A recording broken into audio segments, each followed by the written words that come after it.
women who can be a part of economics of the world. Do you think that women can really be a part of inclusive economics, which many people or we would like to talk about? And then, if we are, then we try to multitask. We want to take so many roles. And that obviously brings us stress also, because if we want to deliver, stress is, I think, a part of this. How do we manage everything? How do we balance everything? Can you give us some advice as women in business? Why are you saying stress is a part of this?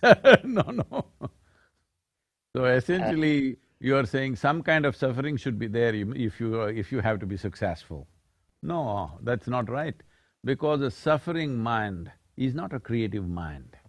I know most people say that from Europe, only in deep suffering you will be creative.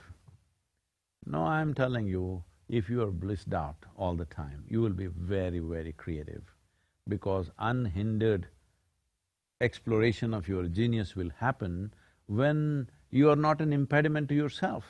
Suffering means you're putting up impediments to your own faculties, your own intelligence, your own genius.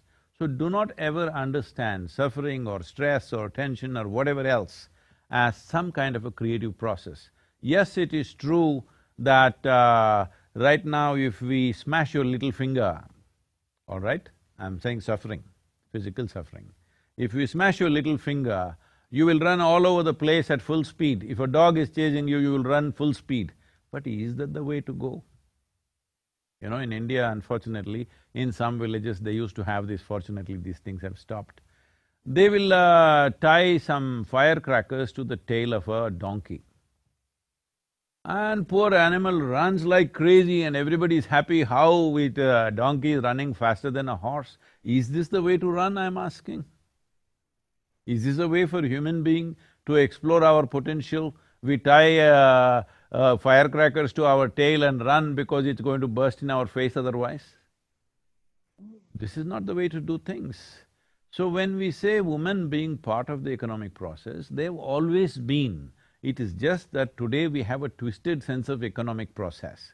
Tell me, right from ancient times, I'm going back to the caveman's time, when people lived in caves and forests. Was she not a part of the economic process?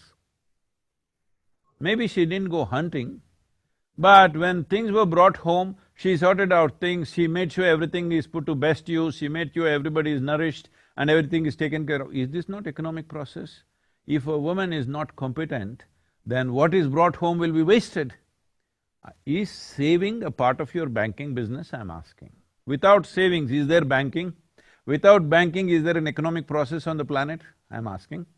Can economic engine be driven without banking system? Can banking system operate without people saving? Wasn't it always the main consciousness of the woman in the house, how to save everything and put it to best use? Who said she was not a part of the economic process? Right now, unfortunately, we have a twisted sense of economy. We think only if you work on the factory floor, you're in the economic process. This is a very crude way of looking at life. I think I'm not commenting about this lady, but there was an iconic picture from the World War II time.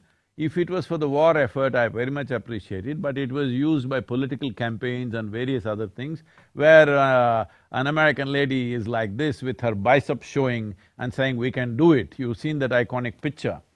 Because it was… commenting about this mainly because it was used in political campaigns, presidential campaigns used this.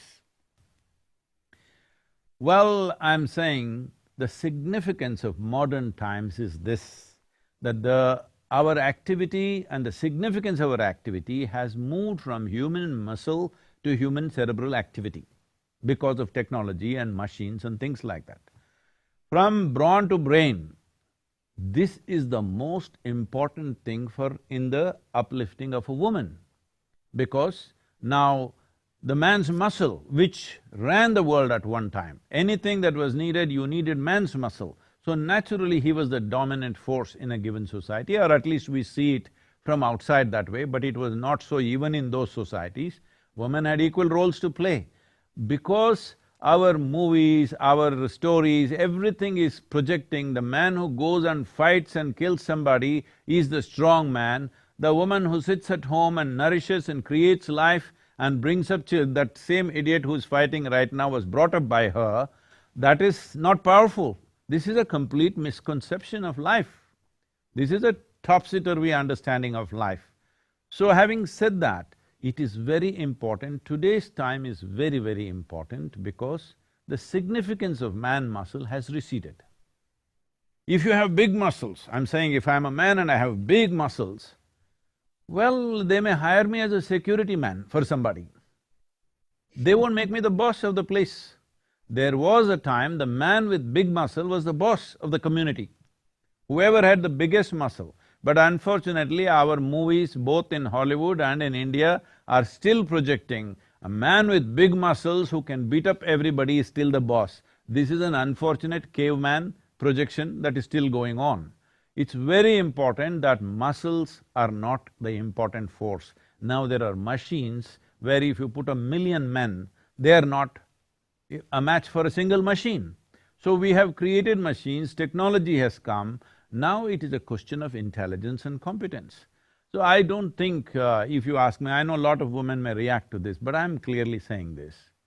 Let me repeat this, I've said this before, but I'm clearly saying this. There is no need for women to fight for equality. All they have to do is, education is available, in most nations, at least by law, they're equal. Socially, they may not be yet, but by law, there is equality.